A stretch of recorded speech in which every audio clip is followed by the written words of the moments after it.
Welcome students. आज हम बात करेंगे हिस्ट्री ऑफ इकोनॉमिक थॉट के अंदर इकोनॉमिक आइडियाज़ ऑफ कौटिल्य के द्वारा जो इकोनॉमिक्स आइडिया दिए गए, कौटिल्य यानी कि चाणक्य के द्वारा इकोनॉमिक आइडियाज़ जो दिए वो आज हम यहाँ पे डिस्कस करेंगे। सबसे पहले बात करते हैं फर्स्ट इकोनॉमिक आइडिया वेल्थ की। जो कंसेप्ट दिया है वेल्थ का वो बहुत वाइड फॉर्म में यानी कि बहुत बड़े फॉर्म में दिया है कौटिल्य ने, और इसी कारण से इन्होंने इसका स्कोप भी वाइड बताया है। इनके अकॉर्डिंग जो वेल्थ होता है वो किस चीज़ को इंक्लूड करता है? कमोडिटी को। कमोडिटी यानी कि जो गुड्स एंड सर्विसेज एक्सचेंज होते हैं मार्केट में, जिसकी वैल्यू मनी से कंपेयर करी जाती है, वो यहाँ पे वेल्थ के अंदर इंक्लूड कर रहे हैं। मनी इंक्लूड कर रहे हैं, पब्लिक और प्राइवेट प्रॉपर्टी इंक्लूड कर रहे हैं। इनके अकॉर्डिंग पब्लिक और प्राइवेट प्रॉपर्टी भी वेल्थ के अंदर आती है। वेल्थ यानी कि हमारी जो प्रॉपर्टी होती है, हमारी जो एक तरीके असेट होती है, और हम किसी चीज़ को एक्सचेंज करते हैं वेल्थ का यूज़ करके, इसी को हम मनी की फॉर्म में मानते हैं, इसी को हम कमोडिटी की फॉर्म में मानते हैं, इसी को हम वेल्थ पब्लिक और प्राइवेट प्रॉपर्टी के फॉर्म में मानते हैं, और इसी को प्रीशियस मटेरियल के फॉर्म में, मेटल्स के फॉर्म में मानते हैं, जैसे gold and silver, diamond, copper, bronze etcetera. Accumulated wealth भी यहाँ पे चाणक्य के द्वारा जो लेकर आए हैं, वेल्थ एक्यूमुलेट करिए, कमाइए, वो भी यहाँ पे वेल्थ के अंदर इंक्लूड होती है। और ये वेल्थ ऐसी है जो ट्रांसफ़र भी है और नेगोशिएबल भी है, मतलब जिसके पास जाएगी वो यहाँ पे उस चीज़ का पोजीशन ले लेगा, वेल्थ का, मतलब वो मालिक बन जाएगा। इन्होंने किस चीज़ को इंक्लूड करा? He also include labour and forest produce in wealth. बहुत इंपॉर्टेंट लाइन है कि इन्होंने लेबर को भी वेल्थ के अंदर इंक्लूड करा, क्योंकि लेबर वेल्थ को क्रिएट करता है चाणक्य के अकॉर्डिंग। फॉरेस्ट के जो आइटम्स है वो भी यहाँ पे वेल्थ के अंदर इंक्लूड होते हैं। Wealth is acquired to be grain by is grain learning to acquire every movement. जो वेल्थ है according to Chanakya is acquired grain by grain, तरीके से धीरे धीरे लर्निंग के द्वारा हम एग्रीकल्चर की एक्टिविटी करके भी यहाँ पे वेल्थ को एवरी मोमेंट के अंदर हम एक्वायर करते हैं। दस Kautilya justified wealth which has earn through proper means and he also thought accumulation of wealth was a safe method to protect the people against famine। Important line. Kautilya क्या कहते हैं? वेल्थ जो हम अर्न कर रहे हैं वो एक तरीके से लोगों को प्रोटेक्शन देना, इकोनॉमिक सेफ्टी, फिजिकल सेफ्टी, और फेमाइन जैसी सिचुएशन जो होती है जहाँ पे बहुत बड़ी बड़ी बीमारी आती है, या फिर नेचुरल डिज़ास्टर आता है, या फिर हो सकता है कोई ड्रॉट पड़ गया, सूखा पड़ गया, अर्थक्वेक आ गया, इस तरह की जो अनएक्सपेक्टेड इवेंट्स होते हैं उनसे ही बचाने में वेल्थ बहुत इंपॉर्टेंट रोल प्ले करता है। So wealth is a important element according to Chanakya in the economic form. Second, वार्ता को यहाँ पे इकोनॉमिक एक्टिविटी के नाम से भी जाना जाता है। चाणक्य इसको वार्ता को क्या कहते हैं? इकोनॉमिक एक्टिविटी कहते हैं। ऐसी एक्टिविटी जिसमें तीनों सेक्टर इंक्लूड होता है, specially agriculture, animal husbandry, trade वार्ता में आता है। अकॉर्डिंग टू महाभारत, वार्ता was roof of the world. Important line. वार्ता क्या है? वर्ल्ड के अंदर इंपॉर्टेंट एलिमेंट है। वार्ता मोस्ट इसेंशियल है इकोनॉमिक स्टेबिलिटी में लाने के लिए। पहले के जो किंग थे वो किसी भी चीज़ को डिस्चार्ज करते थे अपनी नेशनल इकोनॉमी के साथ, नेशनल इकोनॉमी को इम्पोर्टेंट मानते थे, और पहले के किंग जो होते थे वो हर चीज़ को, हर फंक्शन को, अपने रूल के फॉर्म को बढ़ाने के लिए ट्रेड को ज़्यादा ध्यान देते थे। किसी भी कंट्री के अंदर, किसी भी राज्य के अंदर, किसी भी स्टेट के अंदर जो किंग होते थे वो सक्सेस किसकी वजह से होते थे? अच्छी वार्ता से, अच्छी इकोनॉमिक एक्टिविटी से। तो चाणक्य ने वार्ता को बहुत इंपॉर्टेंट रोल दिया है। अकॉर्डिंग टू चाणक्य वार्ता एग्रीकल्चर, एनिमल हस्बेंड्री, ट्रेड, ये सारी चीज़ें इंक्लूड करता है। थर्ड फॉर्म है इकोनॉमिक आइडियाज़ ऑफ कौटिल्य में एग्रीकल्चर और animal husbandry. According to Chanakya agriculture और एनिमल हस्बेंड्री इंपॉर्टेंट एलिमेंट है। एग्रीकल्चर और एनिमल हस्बेंड्री जो होता है वो कंपोनेंट वार्ता के माने जाते हैं, और ये वेल्थ क्रिएट करने के बेसिक सोर्स है। बेसिक सोर्स वेल्थ क्रिएट करने के क्या है? बेसिक सोर्स है, मतलब इनके बिना वेल्थ क्रिएट नहीं हो सकती। इंपॉर्टेंट लाइन चाणक्य ने बताई है कि यहाँ पे वेल्थ जो क्रिएट करने का बेसिक मटेरियल है वो क्या है? एग्रीकल्चर और एनिमल हस्बेंड्री। एग्रीकल्चर जो करता है वो एक तरीके से प्लेस की इम्पोर्टेंस भी बढ़ाता है, और जो ऑक्यूपेशन करते हैं लोग उनको भी, उनका जो स्टैंडर्ड ऑफ लिविंग है वो भी यहाँ पे बढ़ाता है। So according to Kautilya agriculture बहुत इंपॉर्टेंट एलिमेंट है कौटिल्य के जो अर्थशास्त्र है यानी कि इकोनॉमिक आइडियाज़ जिसमें लिखे गए हैं उसमें एग्रीकल्चर को एक इम्पॉर्टेंट रोल माना गया है, क्योंकि एग्रीकल्चर बेसिक है पूरी कंट्री के अंदर, हाई डिग्री ऑफ परफेक्शन लेकर आता है। Without agriculture other sector affect होता है, सेकेंडरी सेक्टर, टर्चरी सेक्टर ये अफेक्ट होता है। तो एग्रीकल्चर एक ऐसा फैक्टर है जो इंपॉर्टेंट एलिमेंट का काम करता है। The art of agriculture reached a high degree of perfection, and our ancient scholars well understood the mind test detail of agriculture technique. Important line बता रखा है, agriculture element important line है। agriculture element perfection लेकर आता है। agriculture element एक तरीके से agriculture technique के द्वारा यूज़ होता है, और agriculture अगर हाई डिग्री पे होगा तो perfection भी आता है। उस समय की बात अगर करी जाए, जब चाणक्य की टाइम की बात है, तो वहाँ पे उस समय स्टेट और कम्युनिटी जो थी वो एग्रीकल्चर के लिए रिस्पॉन्स होता था, डेवलपमेंट के लिए। इंपॉर्टेंट लाइन कि जो सरकार है, जो राजा की सरकार है, कम्युनिटी सोसाइटी है, अगर वो एग्रीकल्चर का प्रॉपर यूज़ करे, एग्रीकल्चर करे, वेस्ट लैंड का प्रॉपर यूज़ करे, तो बहुत तरीके से एग्रीकल्चर करते भी थे, और उस तरीके से उन्होंने बहुत ज़्यादा यहाँ पे तरक्की भी करी है। जो वैल्यू ऑफ लैंड है वो किसके अकॉर्डिंग परफेक्ट होती है? एग्रीकल्चर के अकॉर्डिंग परफेक्ट होती है। एग्रीकल्चर अगर अच्छा रहेगा, फेयर प्राइस पे एग्रीकल्चर प्रोडक्ट को बांटा जाएगा, जो एक फिक्स हो स्टेट के द्वारा, मतलब गवर्नमेंट के द्वारा एग्रीकल्चर प्रोडक्ट की प्राइस फिक्स हो जाए, तो एक तरीके से जो ट्रेडर का द्वारा अनएक्सपेक्टेड एक्सप्लॉयटेशन होता है वो भी यहाँ पे ख़त्म हो जाएगा, तो और वैल्यू ऑफ लैंड भी इंक्रीज़ होगी। तो लैंड के अंदर एक इंपॉर्टेंस है कि अगर एग्रीकल्चर करेंगे तो लैंड की तरक्की भी, यानी कि लैंड के परफेक्शन भी आएगा और लैंड का ग्रोथ भी होगा। फोर्थ इन्होंने बताया लेबर इंपॉर्टेंट एलिमेंट है। लेबर कौटिल्य के अकॉर्डिंग स्लेव लेबर नहीं होना चाहिए, मतलब गुलामी वाला जो लेबरिंग होता है वो नहीं होना चाहिए। इन्होंने बोला कि लेबर हायर करो, लेकिन एक लेबर डिसिप्लिन के साथ उनके रूल्स एंड रेगुलेशन होने चाहिए।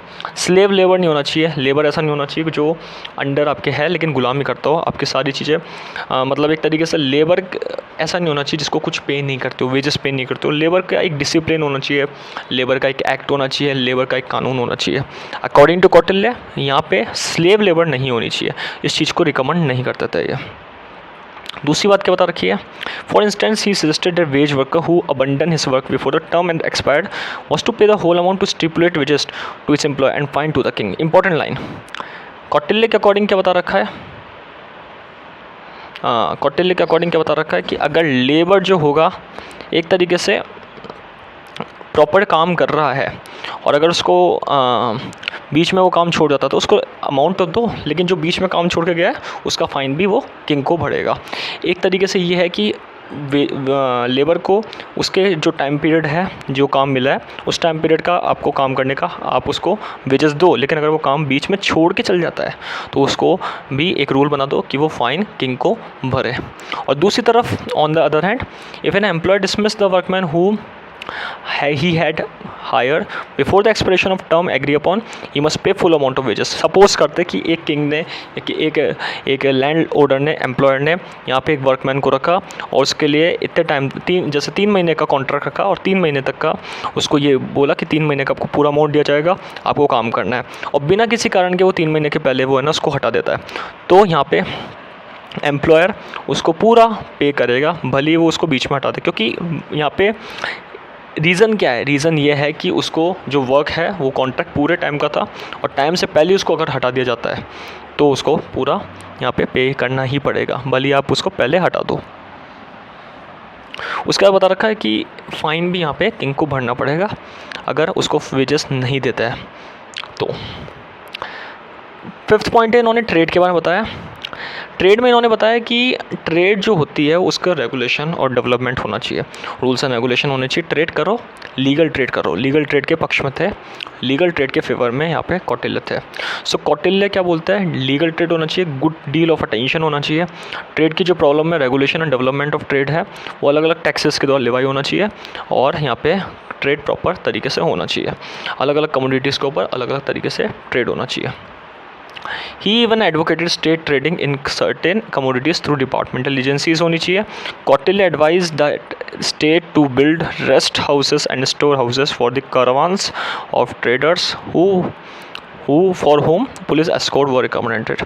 और एक तरीके से एक रेस्ट हाउस, एक स्टेट हाउस होने चाहिए और पुलिस एस्कॉर्ट होना चाहिए। पुलिस एस्कॉर्ट का मतलब होता है कि उनकी सुरक्षा के लिए पुलिसमैन भी वहाँ पे होने चाहिए। Also trade was approved only when the supplies of commodity were left over satisfying local need पूरी करने के लिए ही ट्रेड होनी चाहिए। जो ट्रेड होती है वो सोसाइटी की नीड्स एंड वांट्स के बेसिस पे होनी चाहिए। जो भी वो कमोडिटी एक्सचेंज करे, सप्लाई करे, वो एक तरीके से लोकल नीड और लोकल पीपल को सेटिस्फाई करे, और एक तरीके से जितनी भी सप्लाई करे तो वो लोकल पीपल के लिए करे, जिससे लोकल पीपल उसको खरीद कर अपनी नीड एंड वांट को पूरा कर सके।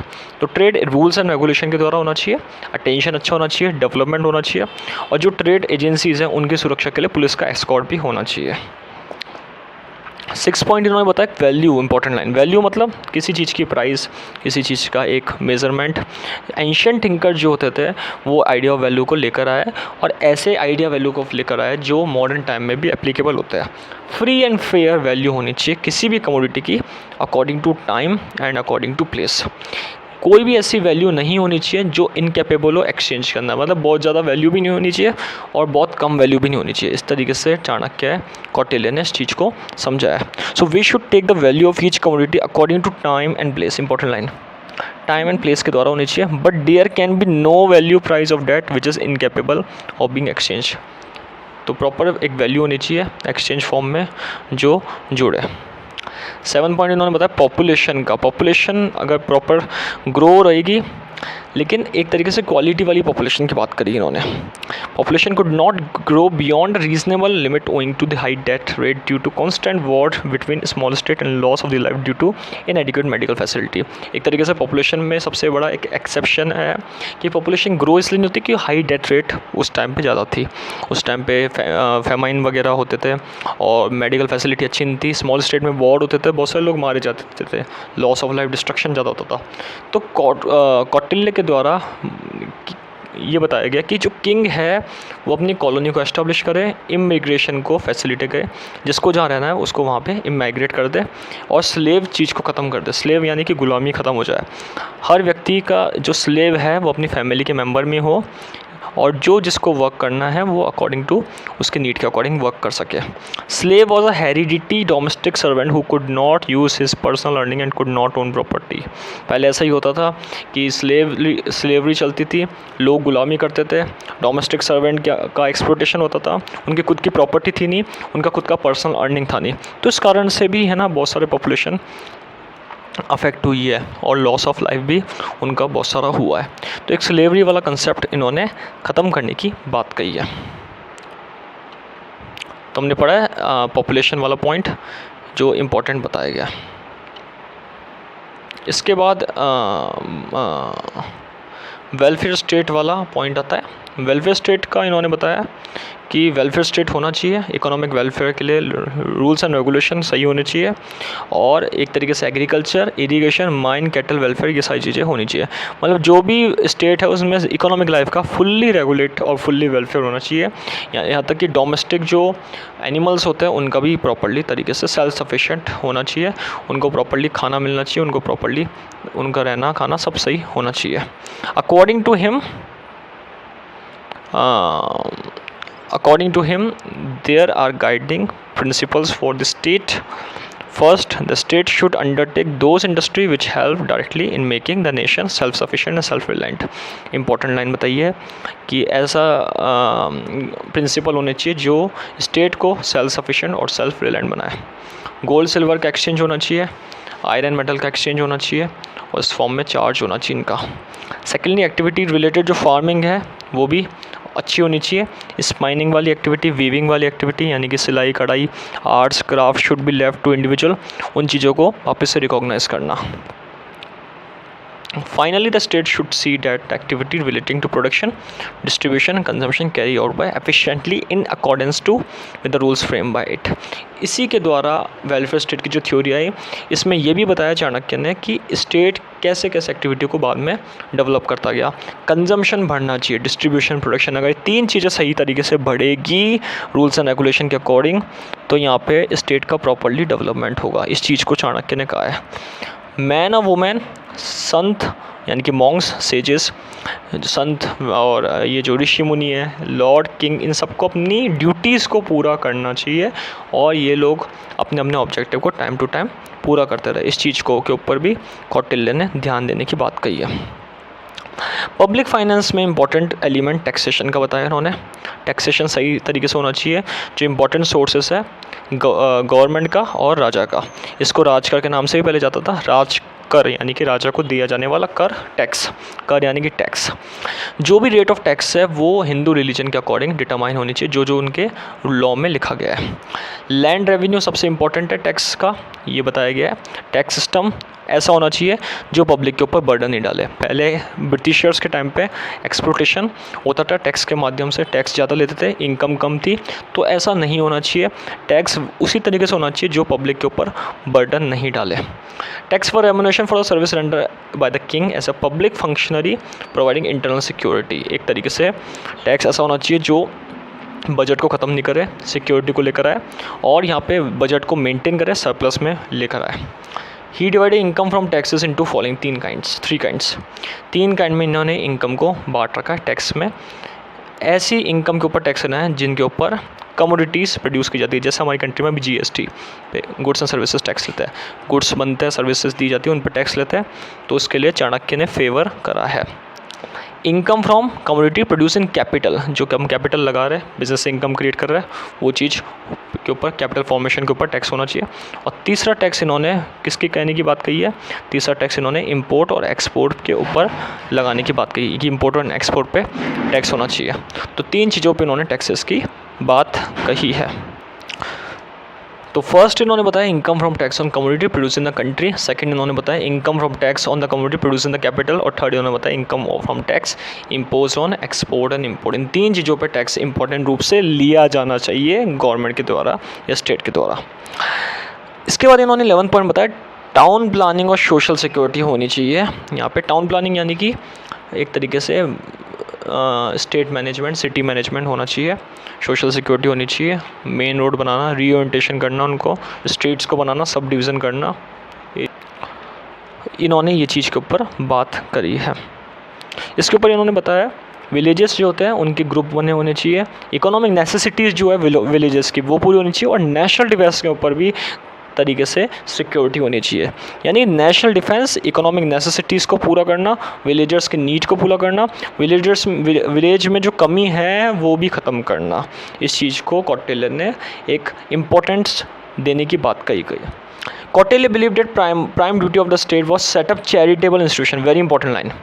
जो आज के चैरिटेबल इंस्टीट्यूशन है जो हेल्प करते हैं लोगों की नीड को पूरी करने के लिए, ये एक इंपॉर्टेंट लाइन बताया कि कौटिल्य ने कहा है कि चैरिटेबल इंस्टीट्यूशन होने चाहिए, गरीबों के घर अच्छे होने चाहिए, उनको वीक जो लोग हैं उनको जॉब प्रोवाइड करना, उनके अनएम्प्लॉयमेंट के प्रोसेस को ख़त्म करने की भी बात इन्होंने कही है।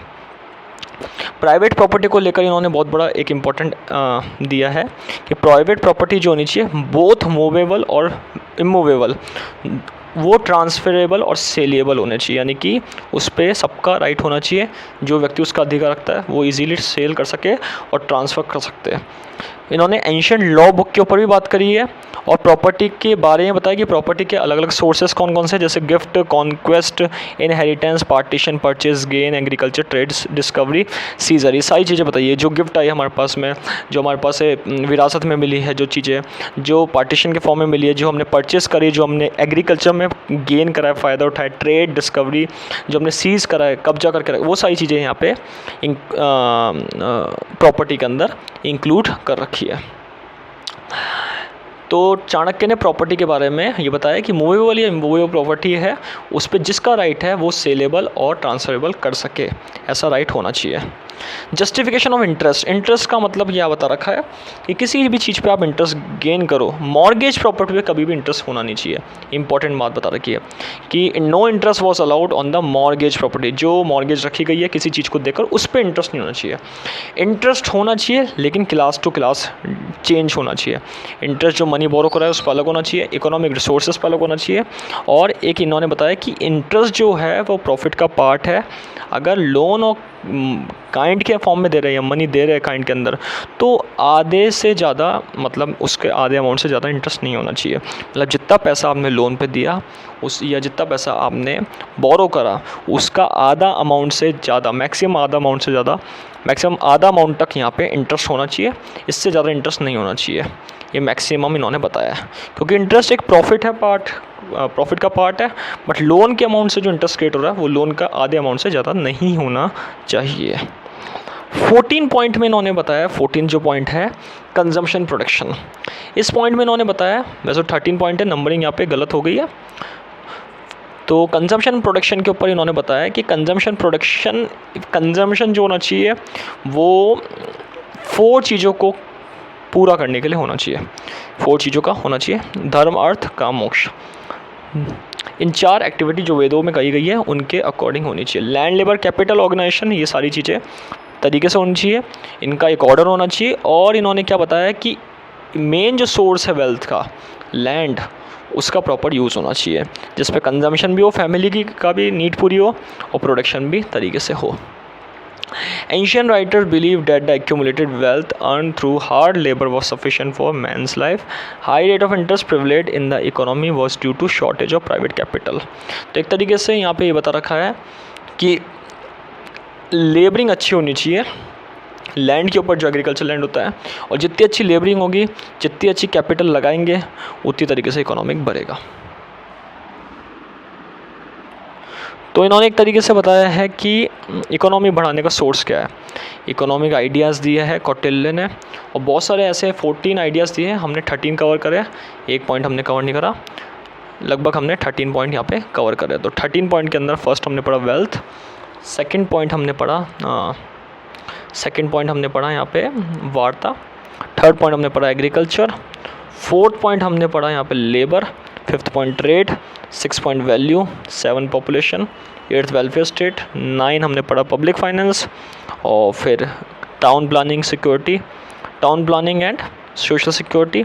उसके बाद हम प्राइवेट प्रॉपर्टी पढ़ा हमने, last justification interest and consumption and production. ये 14 पॉइंट्स है जो इकोनॉमिक आइडियाज़ ऑफ कौटिल्य को बताते हैं। नेक्स्ट वीडियो में हम बात करेंगे other form of economic idea के बारे में। इस वीडियो में हमने बात करी history of economic thought, economic ideas by Kautilya.